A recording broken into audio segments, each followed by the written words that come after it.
Hey guys, Mike, IronTrap Garage here at the warehouse. We got some unloading to do. We got a trailer full, the truck bed's full, the back seat is full. So we got a lot of stuff to unload from Carlisle. We bought a bunch of stuff. We're also going to lump in some of the stuff that we found at Spring Charlotte. We don't shoot a video there, but we found a bunch of neat stuff. So I'm going to work on getting this unloaded. Matt's on his way over, I believe, in one of the Roadsters.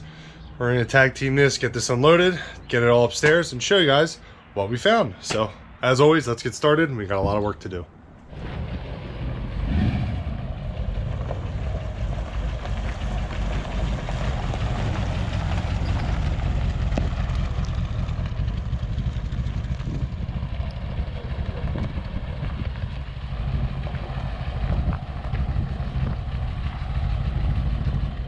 It is pretty nice weather for a Roadster ride. Every day's been a Roadster ride since it's been about winter time. Been loving driving this car. It's been awesome. It does need louder mufflers, I will say that. Pretty quiet, right? It is. I'm hoping they break in. If not, we're gonna have to chop them out and put something a little rowdier in.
All right, so we spent about half a day unloading, getting everything upstairs, and as always, we put aside the stuff that we bought. It was kind of we're putting together our Charlotte and our Carlisle purchases. Charlotte really wasn't a lot going on. That swap meet, unfortunately, is getting pretty poor.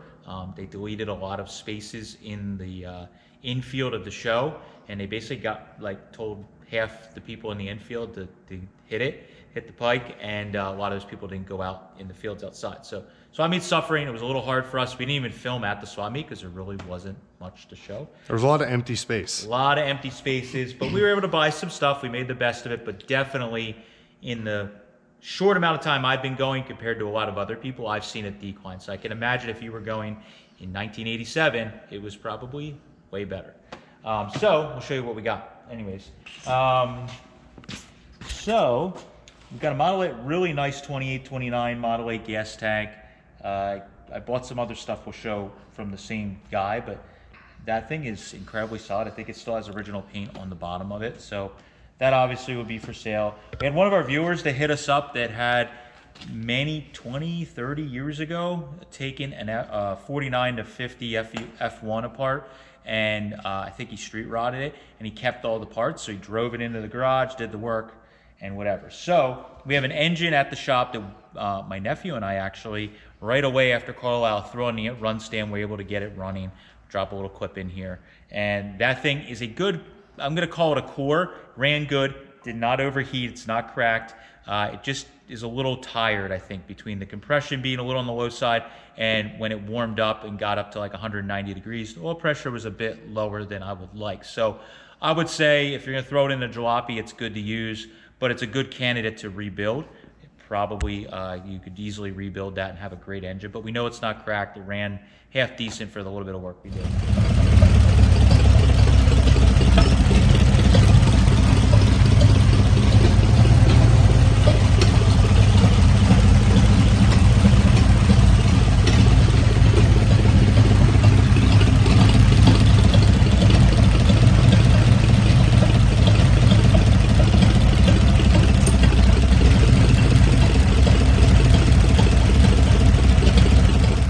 what we have left over here, we have the F1 steering box, which I think one of our customers is already has claimed. It was looking for that. We have an open drive trans, which is great. So we'll open that up, make sure it's good. That'll be for sale. There's some brakes, some other stuff. Model A. That's all stuff we've had. Stuff we had. I thought so. That we bought though. Okay, so I bought this from a guy at Charlotte early in the morning. He had all kinds of randomness. It looked to me like he went to a junkyard or owned a junkyard. You never know in Charlotte. Some of these guys have, guys just have junkyards. Yeah. Just a thing.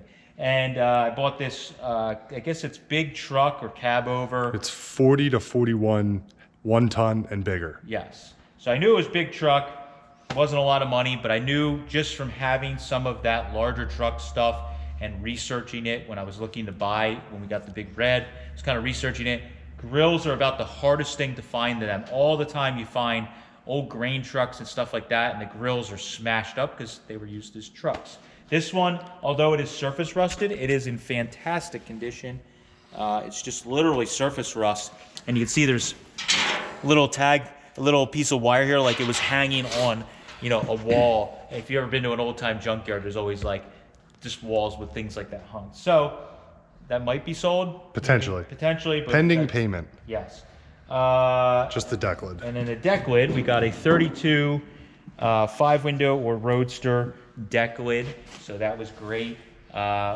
Surprisingly, I'm not saving that. We're going to sell that. I have a spare sitting around, and then the 5-window we got, of course, has a deck lid as well. So we're going to sell that deck lid. So if anybody's interested, it's a nice solid deck lid. It's had a little bit of work done to it, but it is actually it's fairly solid. So they're getting hard to find. They are getting hard to find. So we'll be selling that. This little card here. Oh, yeah. We met a viewer that had a bunch of stuff he was selling for one of his car club members. Just happened to walk up on him, and after we were talking, he recognized me then.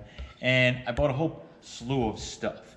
So this was it's a 41 dash that was cut and was in some sort of hot rod. Either that or they cut it out of the car. I don't know, but you can see they boxed it in here and they covered the gauges.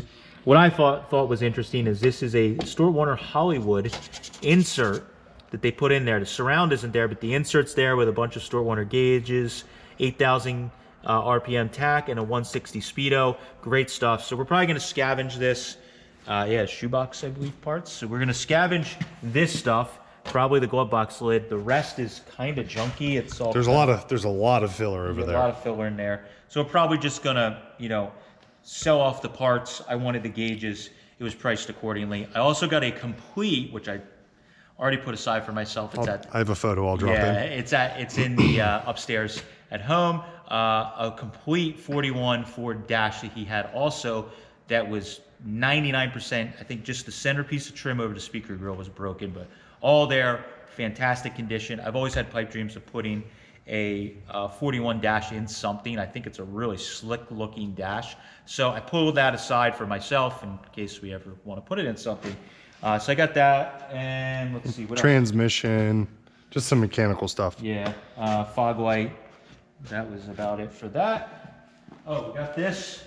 This is 30. For whatever weird reason, now that I have a 38, I'm finding 38 stuff. Never would pay attention to it before, maybe, or I don't know. But got this pretty nice 38 hood. It's kind of a shame because it's way nicer than the one that's on my car, but we've already moved forward that, so this one we're gonna probably sell.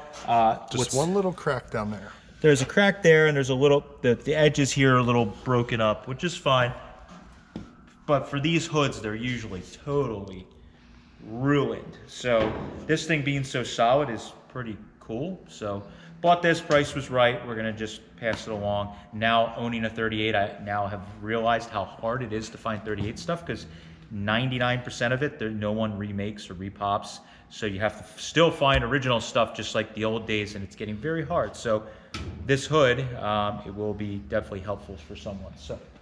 So at Charlotte, we were basically on Friday just hanging out. We'd shopped all week, and Fridays we usually set up a little bit and just hang out. Charlotte, we don't try to sell very much. So I was going to get food or something, and it's the beauty of some of these large swap meets. There's a lot of guys that don't set up until Friday and Saturday, where they shop like we do and only set up. So a guy a couple spaces from us was setting some 36 stuff out as I was walking to go get food, and I had to run back and grab Mike because I'm not as educated on 35.6 stuff, what it is, what its value is, blah, blah, blah. So Mike ran over and the guy had a bunch of stuff. This is apparently they had street rotted, I believe. Yes, I forget. It was some famous NASCAR racer's 36 Phaeton, and they street rotted it. They street rotted it. So they took a very nice solid car and they street rotted it. So they said they put a Carson top on it. A lift-off Carson top, yeah. And this is the original top irons and bows from it. I think the other bows. There's a bow there and the headers over there. So that was really great. We know when I bought a collection of 35.6 parts in Pittsburgh a handful of years ago, we were very quickly educated on how hard some of the 35.6 stuff is to find.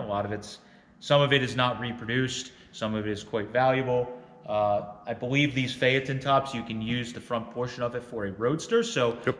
pretty good stuff if you have a 36 Roadster and you need top irons and bows and the header. That's really good. So we grabbed that. I can't remember if you bought. I bought an axle there's an axle over there I bought from him, some inner fender panels. Oh yeah, some 35. And I think that was it. He had like a LeBaron Bonney interior for a Phaeton. He had more of, like every person we deal with, there's more at home he forgot to bring. Yeah, so we didn't buy everything there. Some of this stuff was better. The 35.6 LeBaron Bonney interior was actually priced really affordable, but It's Phaeton only. it's Phaeton only, and we were kind of like, it might be tough to sell. So we left it behind. I'm sure somebody else later that day bought it up because it was a good deal. Steering boxes. I think this was actually a viewer we bought this from. It's a 35.6. I don't know where that came from. It did. It was from Charlotte. I remember the guy we bought it from. Because I go to see him every year. Oh, So this is what, 35.6? yes. Move your foot real quick. No, that's later. That's 37 to 9. Truck. Is it truck or is it standard? Standard. Standard. That's Okay. 35.6, the other one. Yeah, we're getting to So we buy too much stuff. It's hard to remember. Nobody cares what it is. Yeah. Good steering box. It was a good deal. When I look at buying stuff at swap meets, again, this guy was into it just like we are. Sometimes we look at stuff and you break down what the individual parts are worth, and it's worth more money parted out. So this was a good example. Altogether, kind of a pain in the butt to take apart unless you want to take the time. Steering wheel's in pretty good shape. I don't believe they reproduce it. The Nope. steering drop is column drop is all there with the ignition switch. I recently got an old Curtis hand punch to cut keys, so we can take that apart, cut a key for it, sell the drop to somebody ready to go with the ignition switch and all that stuff. The column tube is great on it as well. And of course we have a steering box. So I kind of parted everything out, and the price he had on it, I just bought it. So that was good. Steering box, like Mike mentioned, the other one. These are some of the hard to find. Oh, the Phaeton top stuff. Yeah. 36 top stuff that came with it. So we'll probably offer those pieces separately. For anybody that follows our social media has noticed, and if you followed our channel for a while, I used to do German cars when I was younger, and maybe 12 years ago or something, I sold off, or maybe 13 years ago, I sold off like all my Volkswagen stuff that I had. I was really into early water-cooled stuff. Recently got one of my cars back that I built like 13 or 14 years ago from a friend that owned it, and the stuff starts finding you. So I was walking Charlotte. It was actually one of our viewers' wife had stopped me to say hello and ask for a photo and whatever. And as I'm standing there just talking with her, I look down and there's a Volkswagen Rabbit pickup tailgate, a caddy tailgate as they call them. Kind of hard to find. They're usually rotted out and they don't reproduce it. So I just remembered, I don't really know values anymore because I've been out of it for so long, but I just remembered in my head how hard they were to find. It was a pretty good price, made a deal on it, brought it home. We'll probably pass that along. I've always been buying Volkswagen stuff since I've been out of it, because you see it at regular American car swap meets, stuff like this shows up, and usually it's a pretty good deal I've found over the years. So that was our one Volkswagen part we bought, which was kind of funny. Before we get to the good stuff, Oh. let's finish up the big stuff. Oh yeah, from the same viewer that we got the 41 dashes and stuff from, he had a pair of doors in his trailer, and they were stacked behind. I went to look at them, realized they were 33, and at first I got really excited and thought they were 3-window coupe, which was like, holy grail, really hard to find. Turns out they're 2-door sedan, still really good because you can convert them to work on a 3-window, especially if you're doing a chop car. The top edge is a little bit different, so you can change that. The hinge area locations are a little different, but again, if you're chopping the car, you're gonna move that stuff around. Basically from the belt line down is all the same. All the same. And they're very solid. The bottom edge is expected is a little rotted out on them. But if you're into this 33-4 stuff, or if you've ever looked into it, the stuff is incredibly expensive, and guys are building cars out of literally like scraps of metal. There's like guys cutting like just a piece of belt line out and welding it in and patchwork quilting cars together. So anytime we can find something that's this solid, this is great. So if somebody bought a 3-window coupe with no doors, which seems to happen a lot. Doors are missing off these bodies, 3 windows especially. Yes. Often. We have a set of doors. So we're gonna be selling these. It was a good deal. I bought them. We're gonna pass them along. If they were 3-window coupe, I probably would have kept them for my 3-window coupe for a spare set of doors in case something ever happened, but I'm gonna hold out for a real set. But we have these, which is great. Mike, can you tell the story? I don't remember where you grabbed these. I bought these in Carlisle, as far away from our booth as physically possible. Of course, big and heavy. Yeah. 35, 36, 5-window / 4-door front doors. Super solid. Are they actually coupe or are they 4-door? They're coupe. Oh, cool. But you can sand the edge to fit 4-door. But they're super solid. Nobody's doing that. No. Nobody's taking a coupe door and modifying They go the other way. Yeah, they go the other way. But they're super solid. And they're complete. They have Yes. regulators and everything in them. They're quite heavy. The bottoms are super solid. This one has 2 bullet holes in it. That's the only detraction, which isn't really even that big of a deal. Yeah. But super solid. I mean, they're usually all rotten in the bottom, and they're not. So very good usable set of doors. Yeah, when we go to swap meets, we're actually probably, as people that buy and sell, we're a little different than a lot of the guys that we see running around that are doing the same thing we're doing, looking for deals and buying and selling. A lot of those guys we're all fighting over the good stuff, the quick changes, the speed equipment, the obvious stuff, 32 grills, 34 grills.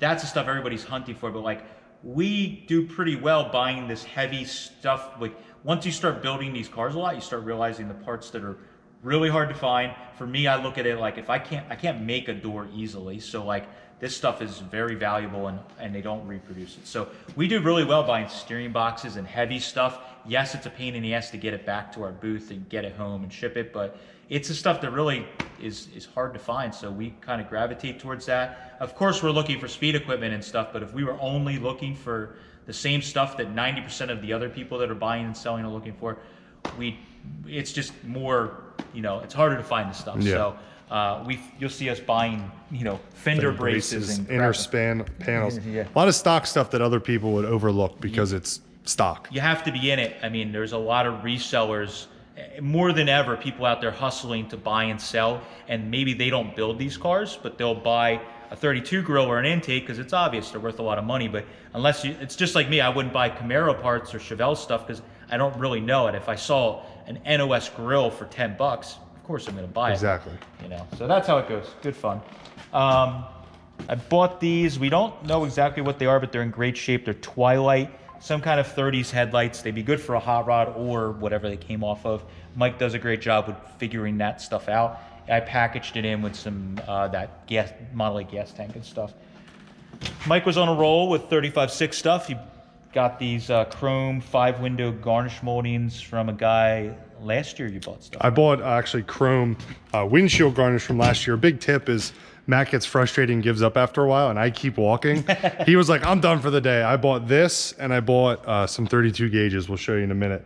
Within like 10 minutes of him saying he's done for the day, both these dudes just happened to set stuff out as I was walking by. Yeah. But I'm bummed he doesn't have any more of it. It would be killer to find a full set of chrome. But the door garnish is a pretty good one. Yeah. The chrome is actually pretty decent on it, so that's great. That's the stuff I hunt for.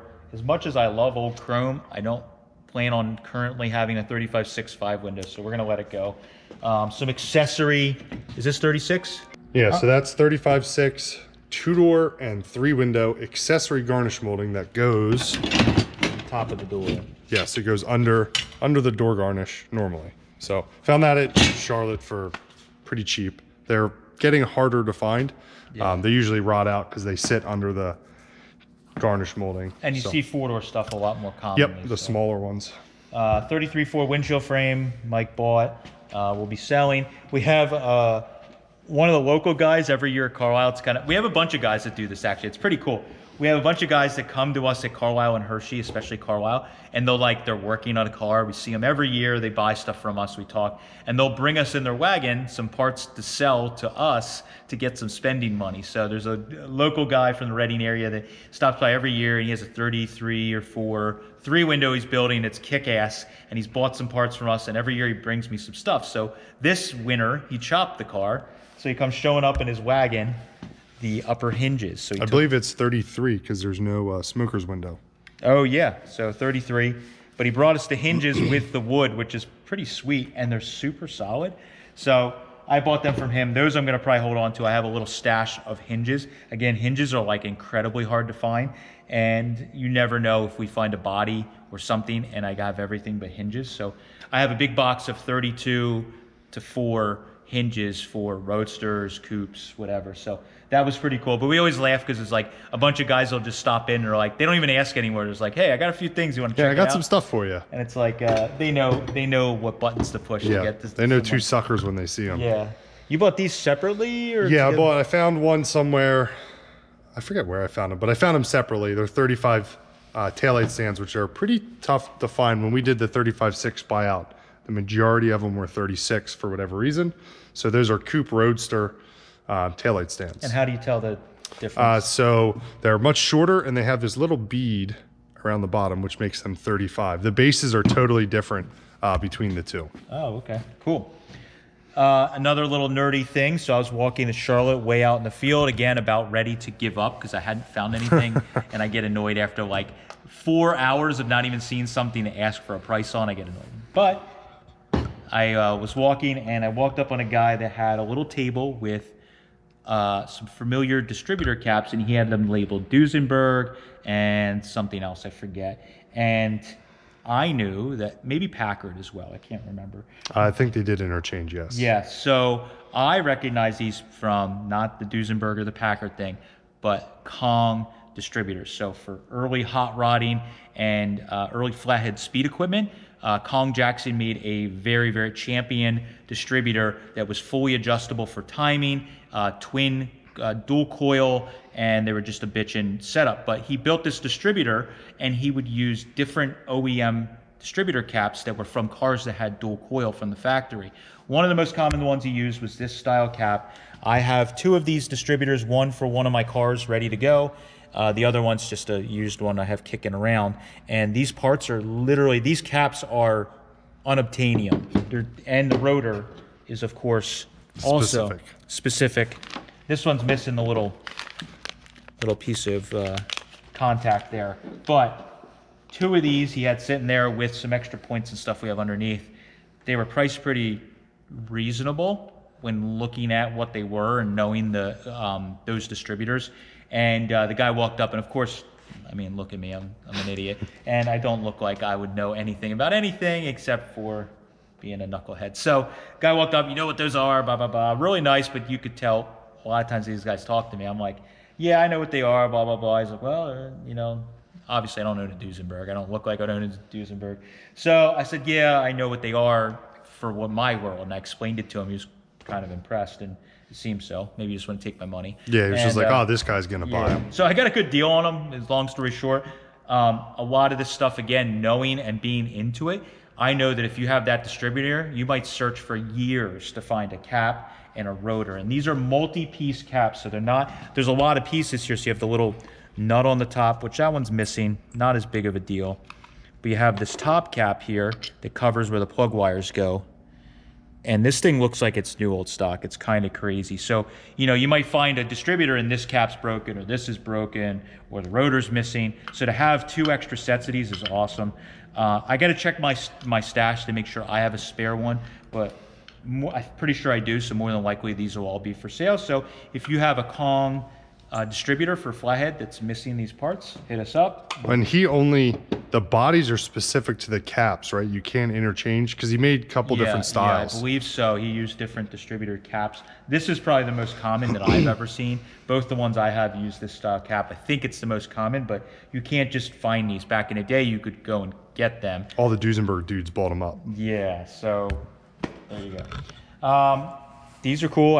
You guys know me specifically, but all of us at IronTrap, we wear old trucker hats. That's been my thing since I was literally a teenager, skateboarding and riding BMX.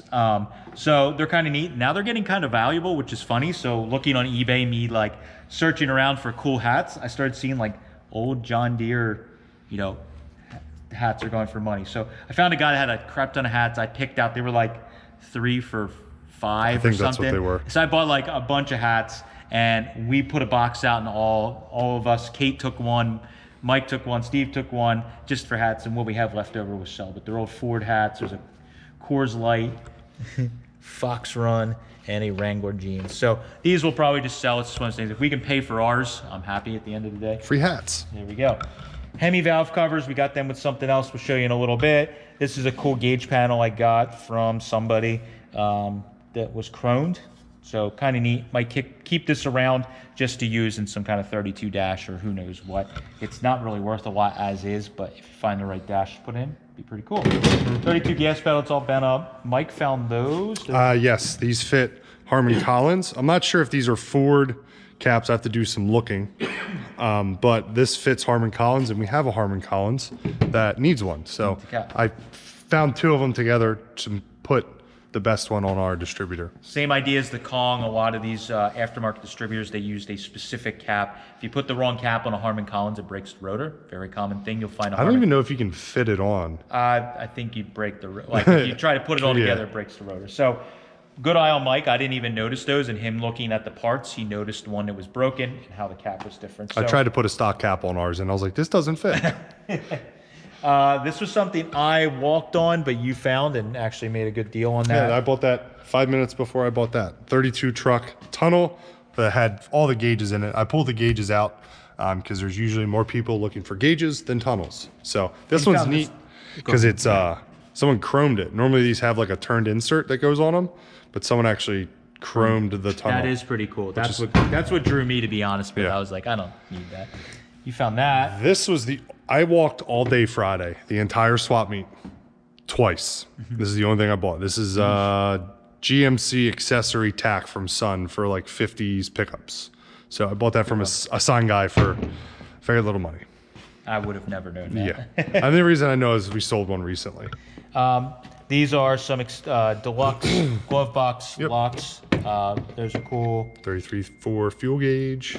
This is stuff that's going home with me now, having a 38 again. Our buddy Gary that sells 40, mainly 40 stuff, but he does a lot of fender stuff, 37 to 40. And I asked him, oh, you got any 38 pieces for the dash? So these are a little better than what I have. This one's a little bent up and cracked, but I think this chrome is a little better on these. So grab them just to swap out what I have, always trying to get better stuff. Ashtray. We need an ashtray if anyone's holding. Bad. Got this from very well-known, famous racer, Lynn Paxton. He sets up at Carlisle, same space every year. I always go over to him pretty early because he usually just pulls neat little old racing pieces that literally he probably had on a race car, found restoring race car.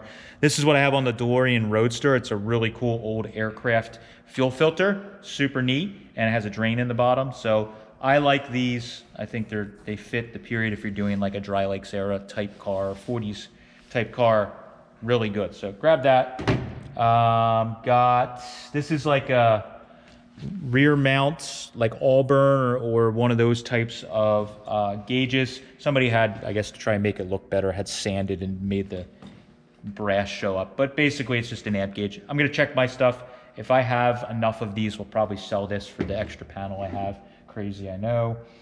Just a 34 radiator cap. This was, what was this? 35 Packard.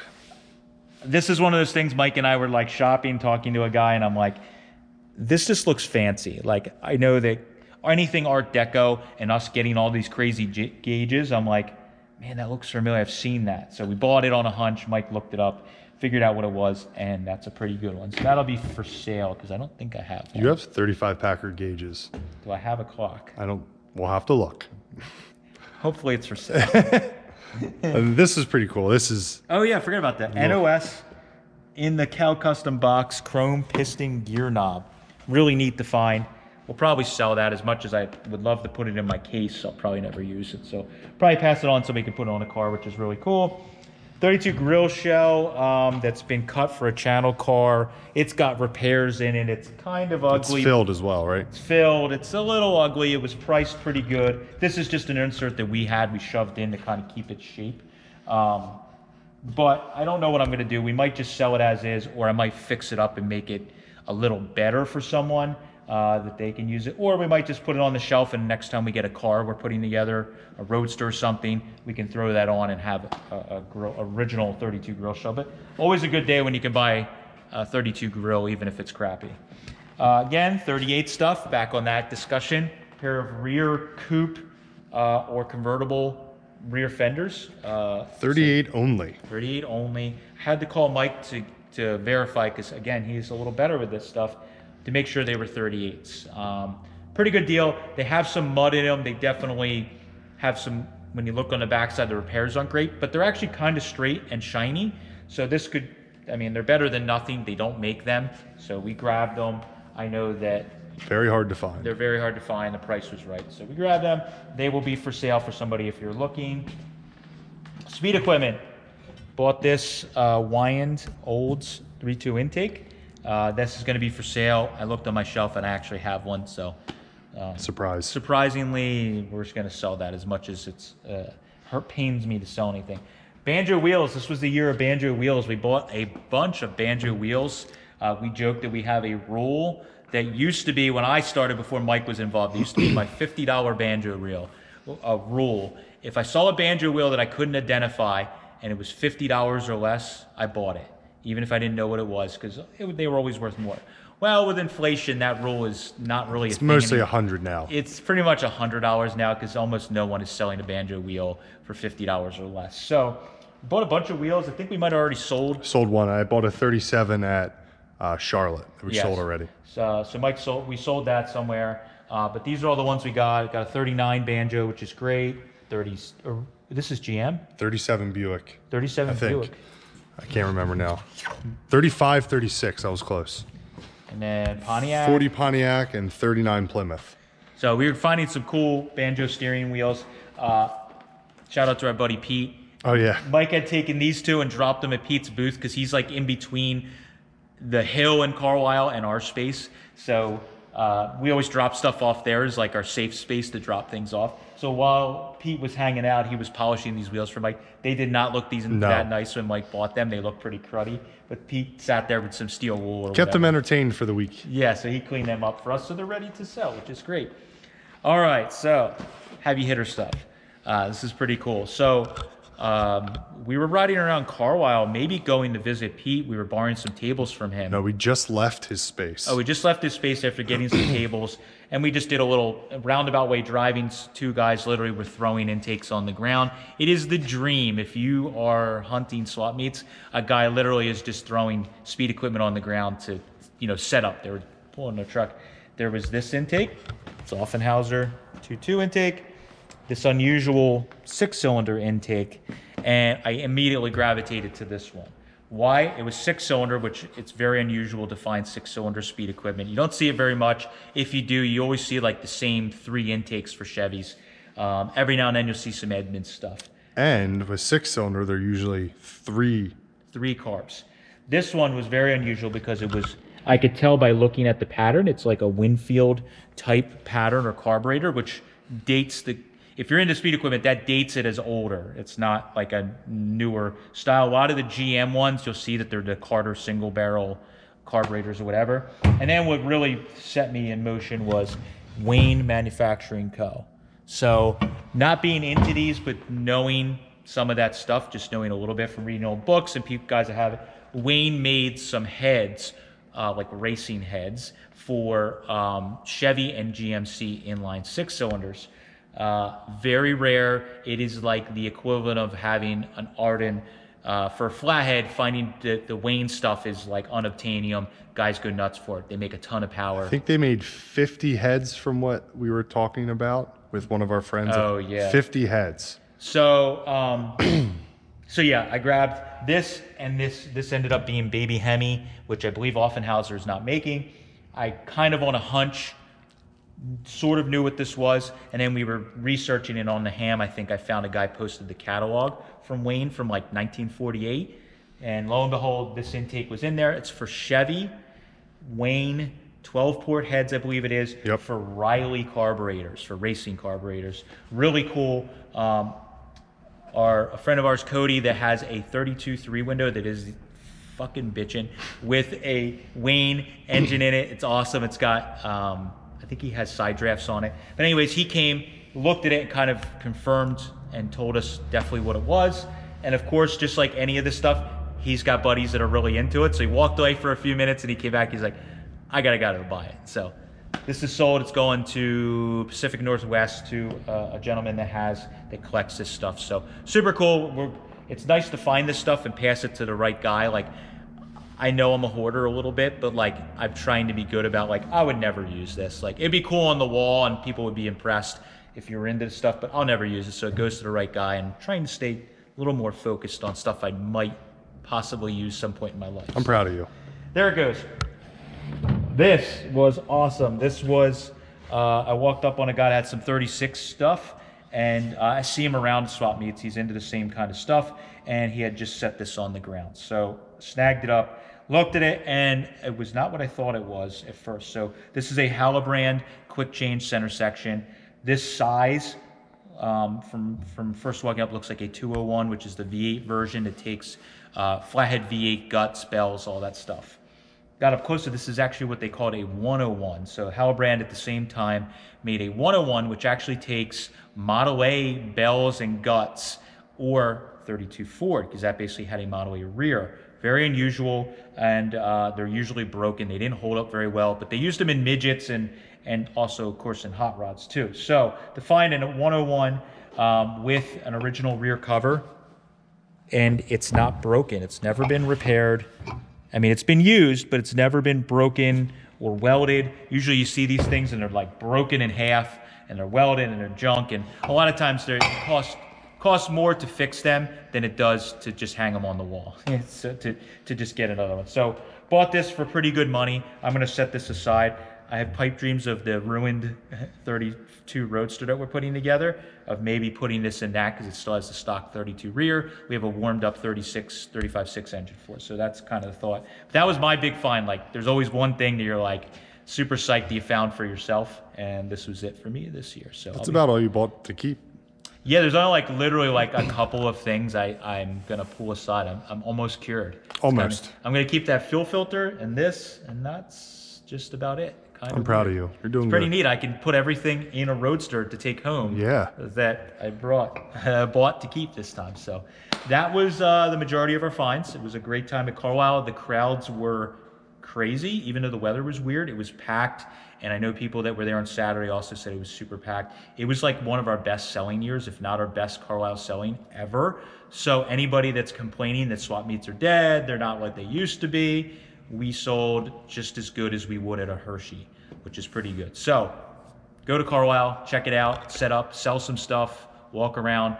Swap meets are back. I think they're doing better than ever, and we're, like we talk about on our podcast, we're excited to participate and buy and sell and keep all of this hobby going. So thank you guys for following along. Let me know what your favorite thing that we showed that we bought was down below in the comments. Thanks, guys.